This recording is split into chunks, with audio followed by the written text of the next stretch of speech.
দেখলাম সেটি হচ্ছে বাংলাদেশ লোক প্রশাসন প্রশিক্ষণ কেন্দ্রের। আপনারা দেখতে পাচ্ছেন এখানে সম্প্রতি নিয়োগ বিজ্ঞপ্তি প্রকাশ করেছে।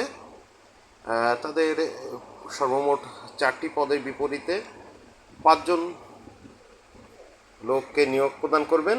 তো প্রথম যে পদটি রয়েছে সেটি হচ্ছে সহকারী পরিচালক প্রশিক্ষণ, 9তম গ্রেডের। তারা জানিয়েছে যে কোনো স্বীকৃত বিশ্ববিদ্যালয় হতে প্রশাসন, রাষ্ট্রবিজ্ঞান, অর্থনীতি, সমাজবিজ্ঞান নির্দিষ্ট সঙ্গে সম্পর্কিত অন্য কোনো সংশ্লিষ্ট সামাজিক বিজ্ঞান বিষয়ে প্রথম শ্রেণীর মাস্টার্স ডিগ্রি অথবা দ্বিতীয় শ্রেণীর অনার্স সহ দ্বিতীয় শ্রেণীর মাস্টার্স ডিগ্রি।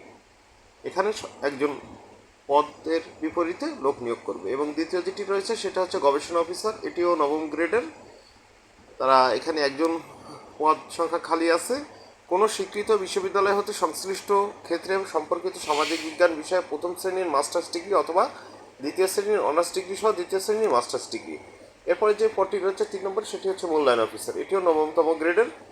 সেখানে 2 জন লোককে নিয়োগ প্রদান করবেন। তারা শিক্ষাগত যোগ্যতা চেয়েছেন কোনো স্বীকৃত প্রাপ্ত বিশ্ববিদ্যালয় হতে সংশ্লিষ্ট ক্ষেত্রে সম্পর্কিত সামাজিক বিজ্ঞান বিষয়ে প্রথম শ্রেণীর মাস্টার্স ডিগ্রি অথবা দ্বিতীয় শ্রেণীর অনার্স সহ দ্বিতীয় শ্রেণীর মাস্টার্স ডিগ্রি।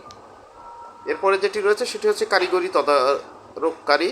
সেখানে একজন ব্যক্তি নিয়োগ করবে এবং তাদের এই ক্ষেত্রে চেয়েছে 3 বছরের অভিজ্ঞতা সহ কোনো স্বীকৃত প্রাপ্ত বোর্ড হতে উচ্চ মাধ্যমিক সার্টিফিকেট বা উহার সমমানের এবং তৎসহ পলিটেকনিক, ভোকেশনাল ইনস্টিটিউট হইতে যন্ত্র প্রকৌশলী, তড়িৎ প্রকৌশলে ডিপ্লোমা অথবা সংশ্লিষ্ট ক্ষেত্রে 5 বছরের অভিজ্ঞতা সহ মাধ্যমিক স্কুল সার্টিফিকেট এবং তৎসহ কোনো স্বীকৃতিপ্রাপ্ত পলিটেকনিক, ভোকেশনাল ইনস্টিটিউট হইতে যন্ত্র প্রকৌশল, তড়িৎ প্রকৌশল ডিপ্লোমা। অর্থাৎ আপনি যদি জেনারেল লাইন থেকে পাশ করেন এসএসসি, সেক্ষেত্রে আপনার 5 বছরের অভিজ্ঞতা থাকতে হবে। এবং আপনি যদি ভোকেশনাল অথবা পলিটেকনিক থেকে পাশ করেন সেক্ষেত্রে আপনার অভিজ্ঞতা প্রয়োজন নেই। তো যারা আবেদন করতে চান তারা আবেদন করতে পারেন। আবেদন অলরেডি শুরু হয়ে গেছে এবং এটি চলবে আগামী 15 দিন যাবৎ। তো বন্ধুরা, এই ছিল আমার ছোট চাকরি নিয়োগ বিজ্ঞপ্তি। ভালো থাকবেন সবাই, দেখা হবে আগামী পর্বে। এবং আমার চ্যানেলটি অবশ্যই সাবস্ক্রাইব করবেন এরকম নতুন নতুন চাকরির নিয়োগ বিজ্ঞপ্তির খবর পেতে।